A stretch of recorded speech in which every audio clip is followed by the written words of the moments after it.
My name is Claire Whitfield, and I was 25 the night my parents took me to dinner to tell me I was adopted. My mother smiled when she said they had only kept me for the benefits and that now I was no longer useful to them. My father slid a stack of paperwork across the tablecloth. They had already filed to cut me out of everything. I did not cry. I did not say a word for almost a full minute. But here is what neither of them knew. 6 months before that dinner, I had found my birth family. And that night, I had seated them 3 tables behind my mother's chair. She just had not turned around yet. What happened when she finally did is the reason I am telling you this story now. The restaurant was called Belmore, and I had never once been taken there in my life. My mother chose it, and that alone should have warned me, because Marlene Whitfield never spent money on me without a reason hidden somewhere underneath it. She wore the gray dress she saved for funerals and board meetings. My father, Harold, had booked the table under her name instead of mine, which I noticed the second the hostess asked, and he answered before I could. There was no banner, no candle waiting in some back kitchen with my name written on it. For a birthday dinner, the table felt strangely empty, and the air between my parents had the careful stillness of people about to read out a verdict. I had spent 4 years sitting in rooms exactly like that one. I worked in estate law, and I knew the difference between a celebration and a reckoning. This had the temperature of a reckoning. So I did what I always do when a room turns cold. I studied my breathing and counted the exits. That was when I noticed the small table number sitting behind us and to the left. Table 9. I held it in my mind the way you note a landmark before you know you will need to find your way back. I set my own folder down beside my water glass, plain and unremarkable. My mother glanced at it and assumed it was nothing important. She had no idea what was inside. You have to understand what birthdays meant in our house to understand why none of this surprised me. When I was small, my birthday was one candle pressed into a store-bought cupcake my mother bought on the way home and never bothered to refrigerate. Meanwhile, my cousin Colin got a bounce house and catered food because he was my Aunt Denise's son, and Colin was blood. I remember asking the year I turned 8 if I could have a real party too. My aunt answered for my mother. She said kindly that they could only do one nice thing a month. That was the year I learned the math. A child who asks for less costs less. By 9, I had stopped asking because being easy felt like the only currency I had. I left that house the week I turned 18 with 2 bags and a community college acceptance letter I filled out myself. Nobody drove me there. I worked nights at a pharmacy counter, took morning classes, and eventually finished a paralegal program while waiting tables on weekends. I paid for every bit of it myself. By 25, I was a paralegal at a trusts and estates firm downtown, and I was good at it. I spent my days organizing what happens to people's lives after they can no longer hold on to them. And the joke of my life, the one I never laughed at, was that I could draft a perfect boundary for a total stranger, but I could never once ask my own family to want me. The only person I ever called without hesitation was my grandmother. Every Sunday at 4, without fail, Grandma Vera picked up like she had been waiting by the phone. She was my father's mother, and she was the only adult in that family who ever made me feel like a person instead of a number. When I was 12, crying in her kitchen because Colin told me I was not a real Whitfield, she took my chin in her hand and told me I was chosen, not collected. Then she made me a grilled cheese and let me stay up too late. Grandma Vera died when I was 23. 2 years before that dinner, I gave the only eulogy that spoke about who she was instead of what she left behind. Within a month of the funeral, my parents quietly moved into the bigger house that had belonged to her for years. I did not think much of it then. I was grieving. But there was something she told me during one of our last Sunday calls that I filed away without fully understanding. She said I would never have to ask anyone for my own life. I thought it was just encouragement. It would be 6 months before that dinner before I learned she had meant it literally in writing and notarized. The year before I turned 25, my family grew quiet around me in a way that was not comfortable. Texts that used to come back in an hour took 3 days. My mother stopped including me in holiday planning, then acted surprised when I showed up without a dish nobody had asked me to bring. My Aunt Denise, meanwhile, got louder, using the word blood constantly in the family group chat, as in this is a blood-only weekend, as in we want to keep the cabin to blood this year. People do not usually turn cold all at once like that unless something is being coordinated. So when my mother called one evening in March with a voice 3 degrees warmer than it had been in a year, I did not feel flattered. I felt something lock shut somewhere I could not see. She said they wanted to properly celebrate my 25th birthday, the way they never quite managed before. Every instinct told me the same thing. This was too neat. My mother's cruelty was never loud. It was always the planning. A woman who never once managed a birthday cake was suddenly reserving a table and calling it a celebration. I said yes sweetly, the way she taught me to. Then I hung up and sat at my kitchen table thinking about timelines, about the house they had moved into, about the word blood suddenly everywhere, and about the sentence my grandmother had told me before she died.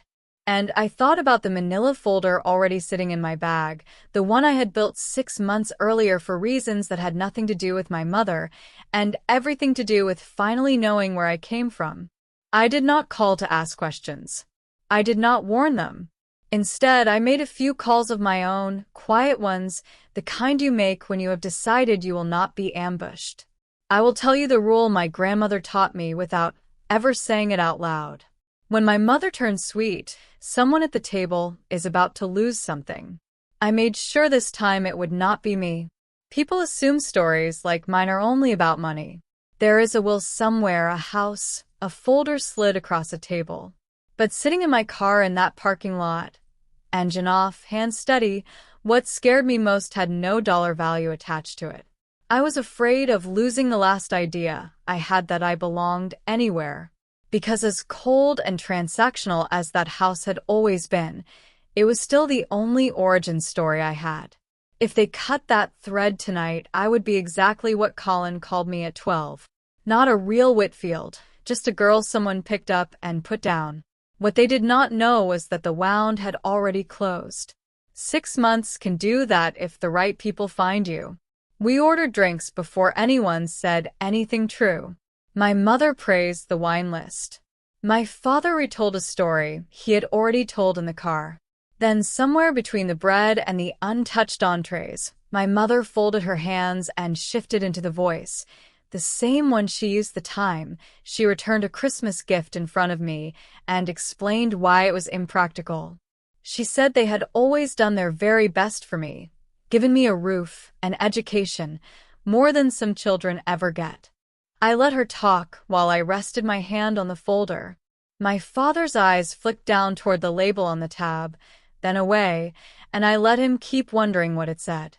Then my mother took a small sip, set her glass down, and delivered the line she had clearly rehearsed. She told me I was adopted, that they had adopted me as an infant, and I was never biologically theirs. She watched my face the way you wait for a collapse. I will admit it landed. Some part of a person always braces for that particular floor to disappear. But I had already known for 6 months, and the only thing she actually revealed that night was how little she understood me. She leaned in, almost gentle, and said they had only kept me for the benefits. She smiled when she said it. That smile was the detail that finally freed me. A person does not smile delivering the worst news of someone's life unless they have rehearsed it enough to enjoy it. My father tried to explain it like an accountant defending a position. He said there had been assistance payments in the early years, a small monthly subsidy that ran out long before I finished grade school, and tax considerations after that. He mentioned my grandmother had certain expectations about family, and that meeting those expectations had turned out to be, in his words, worthwhile for a good many years. I sat very still while the arithmetic of my childhood rearranged itself. The single candle, the hand-me-downs with the tags still on, the heat that always got turned down in my room first. They had not been poor. They had been pocketing the difference between what a child costs and what a child produces. And then my mother cut through my father's careful accounting with the real point of the evening. She said the subsidy had ended years ago, and now that I was 25, there was simply nothing left that keeping me around did for them. She said, almost regretfully, that I was not useful anymore. My father reached into his leather folder, the one I assumed held a birthday card, and slid a sheaf of papers across the tablecloth. He said they had already filed to formalize things, that I would not be in the will, would not be a beneficiary on anything of theirs, and that they wanted to do it cleanly in person so there would be no confusion later. I read the caption on the first page in seconds, the way I had read 1,000 of them before, and I understood immediately what they had done. They had filed against the wrong instrument entirely. They had spent money cutting me out of an estate that barely mattered, while leaving completely untouched the one document that actually controlled everything. I did not correct them. I slid the papers an inch back toward the center of the table and let them keep believing they had won. My Aunt Denise arrived on speakerphone from my mother's purse, warm as a knife dipped in soup, telling me that blood looks after blood and that I had always understood that. I did not cry. Some 12-year-old still living inside, my chest had braced for this exact table for years. But 25-year-old me just took a slow sip of water and set the glass down without a sound. And for the first time in my life, I watched real disappointment cross my mother's face. Not disappointment in me, disappointment in the performance. She had written this scene with a sobbing daughter in the lead role, and I was ruining her ending. She asked if I had anything to say. I considered everything I could have said, 25 years of it backed up behind one small dam. Then she made the mistake people like her always make. She repeated the same line, slower this time, trying to draw the same blood twice. But a sentence loses its teeth the second time you hear it. The first time it was a revelation. The second time, it was just a confession, and it told me everything about her and nothing about my worth. I set my napkin in my lap, smoothed it once, and let her watch me not break. Behind her, at table 9, a woman with my exact chin turned her head toward our table and went still. To explain the folder, I have to take you back 6 months to the week 2 envelopes changed everything. After my grandmother died, I had registered with the state adoption reunion registry, half certain nothing would come of it. 8 weeks later, a letter arrived in careful, practiced handwriting from a woman named Renata Hale. She wrote that she had been 19 when she gave me up, that she thought of me every year on my birthday, and that she would drive any distance if I ever wanted to meet her. Under her name, she had written one more line. She said she had never stopped saving me a seat. The second envelope arrived 3 days later and had nothing to do with her, or so I thought. Our state had recently opened original birth records to adult adoptees at 21, and I had filed for mine the same week Renata's letter came. While waiting on that request, I also requested my grandmother's estate file out of professional habit. And there it was, in the distribution schedule of the Vera Whitfield Family Trust, executed 2 years before her death and administered not by my parents, but by a bank. The caregiver distributions to Harold and Marlene Whitfield would terminate on the beneficiary's 25th birthday, at which point the remainder would pass to her granddaughter, Claire. Not their estate. Hers. Held by a trustee they could not touch, scheduled to leave their hands on the exact date they had chosen for that dinner. I did not scream the discovery down the phone. I took a personal day, drove the documents to an estate attorney with no connection to my family, and paid her out of my own savings to confirm what I suspected. Everything checked out. My attorney asked if I wanted to notify them ahead of time and soften the landing. I said no. I said I wanted 3 things in a folder. the retainer letter proving I had counsel, the trust's distribution schedule, and my original birth certificate with Renata's name where my mother had assumed her own belonged. I met Renata for the first time in a diner halfway between our two cities because she did not want me driving too far. That small consideration undid me more than any speech could have. Over 6 months, we built something carefully. I learned I had a half-brother named Josh, 20 years old, all elbows and bad jokes, who started texting me memes within a week like I had always been there.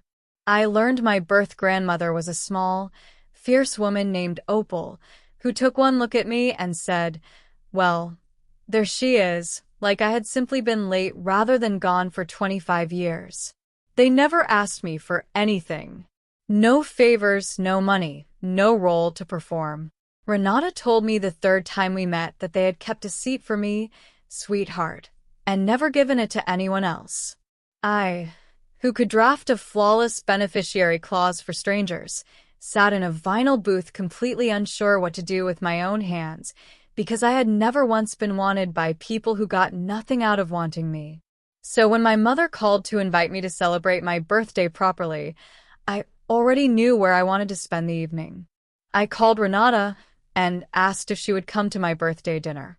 I explained everything, the suspicions, the trust, the speech I could feel coming. She did not hesitate. She asked what time and whether they should dress up, and then she said they would be honored to watch me not need my parents anymore. I booked a second table under my own name for that same night. The host placed it at table 9, near the back, 3 tables behind the reservation already booked under my mother's name. I almost laughed at the geometry of it. My parents had no idea they would be performing my disownment within sight of the family that had spent 25 years saving me a chair. Back at the front table, my mother decided the silence had gone on long enough and produced one more page from the leather folder, turning it to face me with a pen already uncapped across it. She called it just an acknowledgement that I understood the situation. I looked at the page and did not need to read far. The release paragraph opened with boilerplate I had typed 100 times myself. It was not an acknowledgement. It was a waiver wearing one, drafted to have me agree on the record that I had no claim before the shock wore off, and I could think clearly. My mother was counting on my wound. She did not know it had a trust attached to it. I left the pen where it lay. My father kept glancing at my folder, worry climbing up his neck in a slow red tide. He finally asked quietly if there was something we should know. I smiled and told him not yet. That was when my Aunt Denise arrived in person with Colin trailing behind her, both feigning surprise like people who had been waiting in the bar for a signal. Denise got right to it, saying that families have to make hard choices about who is really part of them, and that I had always been such a practical girl who understood that blood looks after blood. I looked at the aunt who once answered for my mother about why I was not worth a party, and I felt the last thread of obligation in me go slack. These were not people I was losing. They were people I was finally setting down. My father was not joining in. He stared at his hands, then leaned toward me quietly and said, under his sister's chatter, that his mother had loved me. His eyes were wet. I waited because there was a version of that night where he said the next sentence, the apology, the "I will not do this." But he glanced at my mother, who watched him the way a handler watches a dog wandering toward the road, and I saw him choose comfort instead. He sat back and picked up his water. I asked him, quietly and without heat, which instrument he had filed under, his own estate or his mother's trust. The table went still in a new way. My mother's glass paused halfway to her mouth. In 8 words I had told them 3 things they were not prepared for. That I knew there was a difference between the 2 documents. That I knew which one actually mattered. And that I had known long enough to learn the language cold. I opened the folder without any flourish and laid the 3 pages side by side on the white cloth. The retainer letter. The trust's distribution schedule, with the relevant paragraph already visible. And my original birth certificate with Renata's name, where my mother's should have been. I did not point at anything. I let the paper speak. My mother's eyes went straight to the trust schedule because some part of her had always known where the real money slept. I watched the color drain from her face as she read the lines stating the caregiver distributions would end on my 25th birthday and the remainder would pass to me. I told her gently that they had filed against the wrong family and that the one they had cut me out of had always been the smaller one. It took her about 10 seconds to assemble the whole picture. The house funded by a trust she never controlled. The monthly distributions that had quietly furnished her comfortable life and were ending that very night by their own terms. The remainder, the real money, passing to the daughter she had just told she was finished with. And the waiver she had almost gotten me to sign, worth nothing because it released a claim on an estate that was never where the value lived. Then she pivoted the way people like her always do the moment they are caught, reaching for my hand and saying we were still family, whatever the papers said. The same mouth that 20 minutes earlier told me I was no longer useful now called it family. I looked at her hand and did not take it. I did not detail what the trust was worth or gloat. I had built a career with my own hands and savings I earned waiting tables. I did not need my grandmother's money to be free, and that, more than any number, was what my mother could not survive understanding. I closed the folder, gathered the pages, and set the pen they had brought for my surrender neatly beside her plate. Then I stood up. My mother told me to sit down, her voice snapping back to its old cold control. I looked at her and told her plainly where I was going. I said my birth family was sitting 3 tables behind her. I did not say it cruelly. It had been true the entire meal. My mother turned around slowly, the way you turn when part of you already knows and is begging the rest of you to be wrong. There at table 9 were Renata, Opal, and Josh, who had been there the whole time, eating quietly, watching her deliver the worst sentences of my life, waiting because I had asked them to let me come to them. My mother's gaze moved from Renata's chin to mine and back, doing the math, and I watched her understand that the family she just told me I did not have was sitting 15 feet behind her, having watched the one thing she could never take back. For the first time in my life, my mother had no script. A chair scraped back at table 9. Renata, Opal, and Josh stood up together, not to make a scene, just to be on their feet when I crossed the room to them. I walked past my mother, past my aunt, past my father, who lifted his eyes to me and then dropped them again, choosing comfort one last time. When I reached them, Opal took my face in both hands the way my grandmother used to, and Renata pulled out the 4th chair they had asked the host to set, even though their reservation was only for 3. She said they had saved me a seat, and they always had.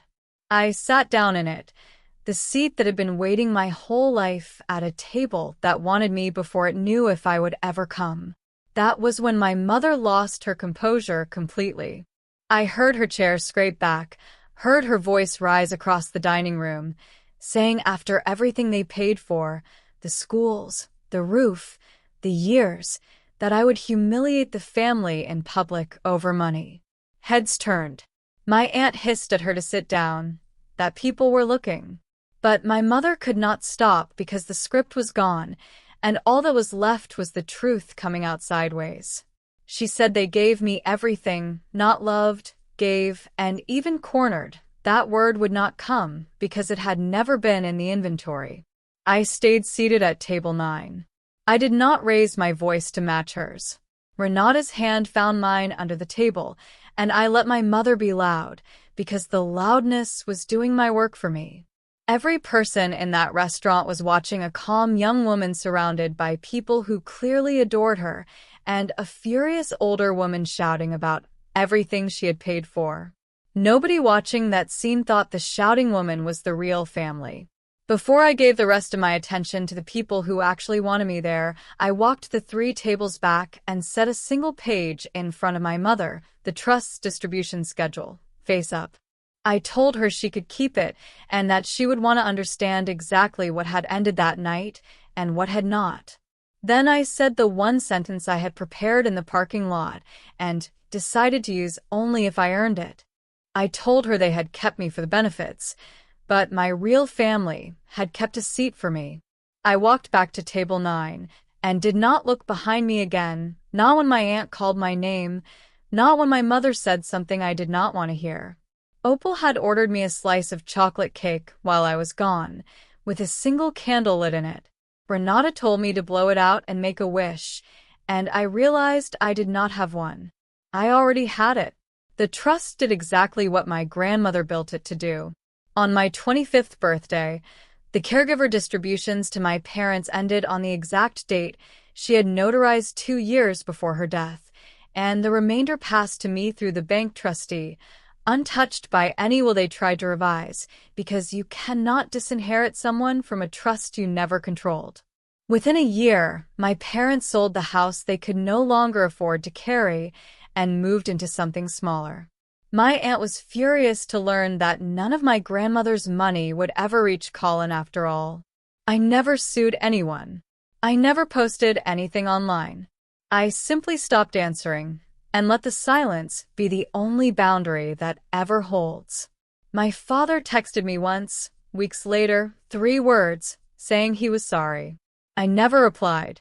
I heard later that when my aunt tried to rally the family to contest the trust, it was my father who quietly shut it down, telling them his mother had every right to leave her money where she pleased.